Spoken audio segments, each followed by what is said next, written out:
আসসালামু আলাইকুম। আজকের সর্বশেষ সংবাদ জানাবো আমি নুসরাত। প্রথমে জানিয়ে দেব সংবাদ শিরোনাম। চট্টগ্রাম নগরীতে ৩৩০ দুষ্কৃতকারীকে নিষিদ্ধ ঘোষণা। কৌশলে নির্বাচন থেকে সরে দাঁড়ানোর সুযোগ কাউকে দেবে না বিএনপি, বলেছেন সালাউদ্দিন আহমদ। গাড়ি দিবানে জ্বালাইয়া, বলেছেন খেলাফতের প্রার্থীর গাড়ি পোড়ানোর হুমকি সাবেক ছাত্রদল নেতার। সর্বশেষ জানাবো, গাজা যুদ্ধের প্রভাবে ইসরায়েলি সেনাদের বাড়ছে আত্মহত্যার প্রবণতা। দেখছিলেন সংবাদ শিরোনাম, এবারে বিস্তারিত।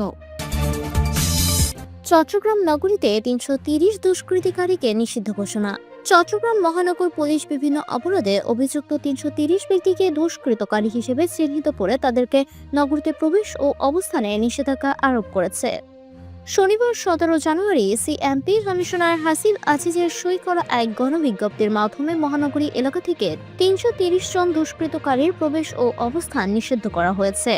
গণবিজ্ঞপ্তিতে বলা হয়, চট্টগ্রাম মেট্রোপলিটন পুলিশ অধ্যাদেশ ১৯৭৮ এর ৪০, ৪১ ও ৪৩ ধারায় প্রদত্ত ক্ষমতা বলে মহানগর এলাকায় অবস্থানরত বিভিন্ন দুষ্কৃতকারীকে চট্টগ্রাম মহানগরী থেকে বহিষ্কার করা হয়েছে।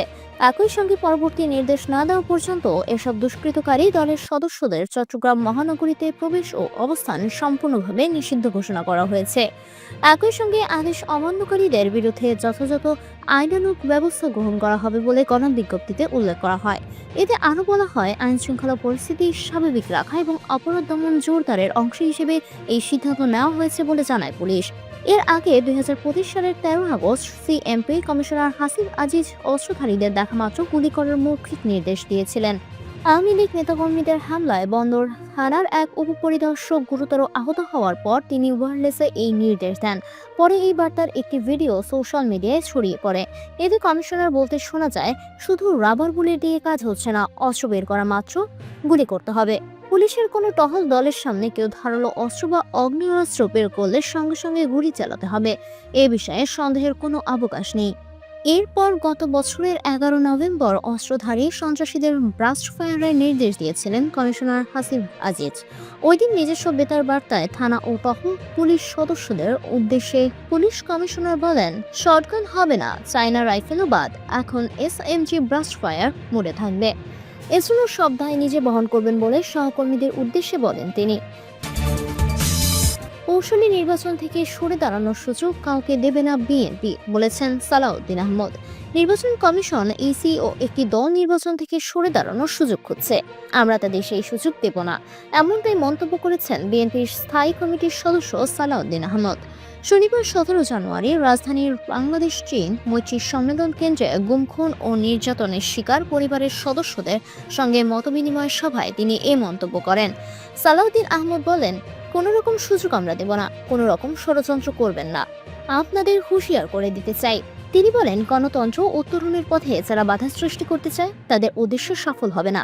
দেশে গণতন্ত্র অবশ্যই ফিরে আসবে। তারেক রহমানের উত্তরবঙ্গ সফর প্রসঙ্গে গিয়ে তিনি বিএনপির স্থায়ী কমিটির এই সদস্য বলেন, নির্বাচন কমিশনের অনুরোধে শান্তির জন্য আমরা কর্মসূচি স্থগিত করেছি। নির্বাচন কমিশন এবং একটি রাজনৈতিক দল মনে করেছে এটা আমাদের দুর্বলতা, না, এটা আমাদের ভদ্রতা। তারপর থেকে নির্বাচন কমিশন এবং একটি রাজনৈতিক দল যেভাবে নির্বাচনকে প্রশ্নবিদ্ধ করতে চায় এবং পার্থপক্ষে নির্বাচন থেকে সরে দাঁড়াতে চায় বিভিন্ন কৌশলে। মতবিনিময় অনুষ্ঠানে প্রধান অতিথি হিসেবে বক্তব্য রাখেন বিএনপির চেয়ারম্যান তারেক রহমান। এছাড়া অন্যান্যদের মধ্যে দলের সিনিয়র যুগ্ম মহাসচিব রুহুল কবির রিজভী, কোষাধ্যক্ষ রশিদুজ্জামান মিল্লাত এবং আতিকুর রহমান রুমন প্রমুখ বক্তব্য প্রদান করেন। গাড়ি দিবানে জ্বালাইয়া, খেলাফতের প্রার্থীর গাড়ি পোড়ানোর হুমকি সাবেক ছাত্রদল নেতার। ফরিদপুর ২ আসনে বাংলাদেশ খেলাফত মজলিস মনোনীত সংসদ সদস্য পদপ্রার্থী আল্লামা শাহ আকরাম আলী ওরফে ধলা হুজুরের গাড়ি জ্বালিয়ে দেওয়ার হুমকি সংক্রান্ত একটি কল রেকর্ড সামাজিক যোগাযোগ মাধ্যমে ভাইরাল হয়েছে। শুক্রবার ১৬ জানুয়ারি দিবাগত রাতে বিষয়টি ছড়িয়ে পড়ার পর এই নিয়ে ব্যাপক আলোচনা ও সমালোচনা সৃষ্টি হয়েছে। ভাইরাল হওয়া কল রেকর্ডটির নগরকান্দা উপজেলার মুরাপাড়া ইউনিয়ন ছাত্র দলের সাবেক সভাপতি মোহাম্মদ রবিউল ইসলাম ওরফে রবি মেম্বার ও একই এলাকার রিকশা প্রতীকের সমর্থক মাওলানা সিদ্দিকুর রহমানের ছেলে মাওলানা শহীদ ইসলামের মধ্যকার কথোপকথন বলে জানা গেছে। জানা যায়, রিকশা প্রতীকের সমর্থক মাওলানা শোয়াইব ইসলাম নির্বাচনী প্রচারণার অংশ হিসেবে আল্লামা শাহ আকরাম আলীকে পুরাপাড়া ইউনিয়নের বনগ্রাম এলাকায় আনার সিদ্ধান্ত নেন। তবে সাবেক ছাত্রদল রবি মেম্বার ওই এলাকায় ধলা হুজুরের আগমনকে নিষেধ করেন। রবি পোনাপাড়া ইউনিয়নের ৬ নম্বর ওয়ার্ডের ইউপি সদস্য। ভাইরাল কল রেকর্ডে রবিউল ইসলামকে বলতে শোনা যায়, তোর ভোট দেওয়ার দরকার হইলে তুই হুজুরকে ভোট দে, কিন্তু হুজুরকে আনার দরকার নাই, তুই হুজুরকে আনলে আমার সমস্যা হয়। এক পর্যায়ে তিনি আরো বলেন, তোর ধলা হুজুর কেন, ধলা হুজুরের বাপও বনগ্রাম মোড়ে আসতে পারবে না, গালি দিবানে জ্বালাইয়া।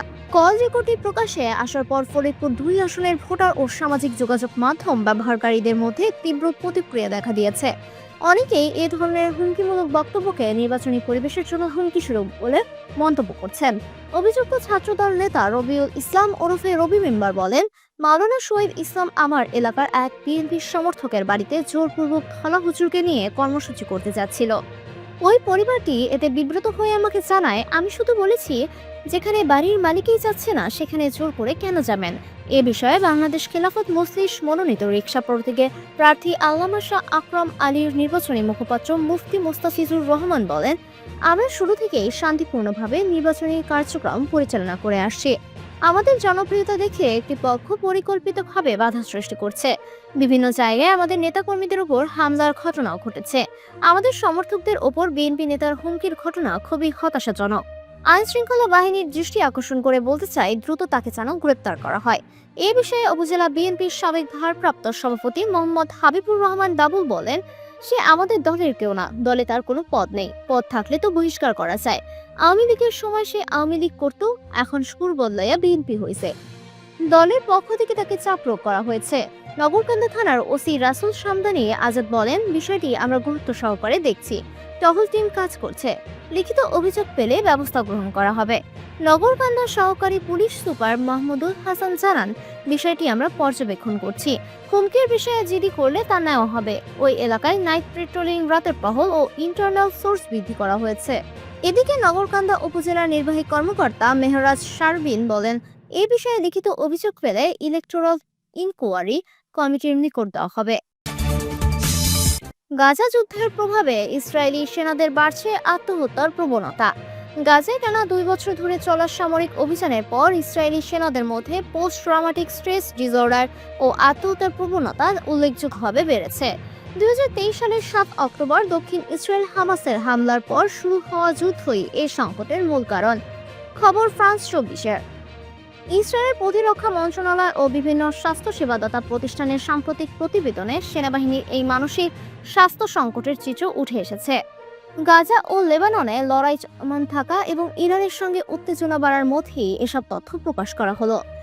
গাজা যুদ্ধ দ্রুতই লেবাননের সীমান্তে ছড়িয়ে পড়ে, যেখানে হিজবুল্লাহর সঙ্গে পাল্টাপাল্টি গোলাবর্ষণ শুরু হয়।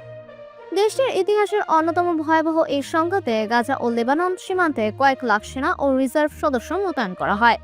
গাজার স্বাস্থ্য কর্তৃপক্ষ ও লেবাননের কর্মকর্তাদের তথ্য মতে ইসরায়েলি অভিযানে গাজায় ৭১,০০০-এর বেশি ফিলিস্তিনি ও দক্ষিণ লেবাননে ৪,৪০০ জন নিহত হয়েছেন। অন্যদিকে ইসরায়েল বলছে ৭ অক্টোবরের পর থেকে তাদের ১,১০০-এর বেশি সেনা নিহত হয়েছেন।